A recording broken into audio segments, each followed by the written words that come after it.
ધોરણ 3 ગણિત ગમ્મત પ્રકરણ 5 આકાર અને ભાત. નીચેની આકૃતિઓમાં કેટલા ત્રિકોણ છે? ચાલો આપણે શોધીએ. હવે આ આકૃતિ એક ચોરસ છે, પણ એની અંદર જે ડિઝાઇન દોરી છે ને એમાં કેટલા ત્રિકોણ છે આપણે શોધવાના છે.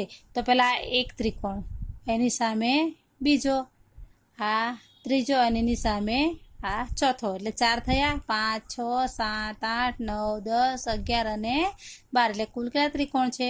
12. એ રીતના કેટલા કઈ આકૃતિ જો 1 2 3 4 5 ને 6 ખૂણા છે એટલે ષષ્ઠકોણ કહેવાય. શું કહેવાય? ષષ્ઠકોણ. ષષ્ઠકોણમાં કેટલા ત્રિકોણ છે જુઓ. આ 1, એની સામે 2, એની સામે 3 અને આ 4. 5 6 7 8 9 10 11 અને 12, કુલ 12 ત્રિકોણ સમાયેલા છે. હવે એક ત્રિકોણ જ છે એટલે એક તો ત્રિકોણ આખો 1 2 3 4 5 6 7 8 9 ને 10, એટલે કુલ 10 ત્રિકોણ છે. નીચે આપેલી આકૃતિમાં સૌથી મોટો લંબચોરસ શોધો. હવે જુઓ 1 2 3 4, 4 આકૃતિઓ આપેલી છે. હવે એમાં ખાના દોરેલા છે. હવે ખાના ગણીને આપણે લંબચોરસ પહેલાં બનાવવાનું અને કેટલાક અંદર ચોરસ સમાયેલા છે એ આપણે શોધવાનું. તો આ 1 નંબરનો લંબચોરસ છે જુઓ.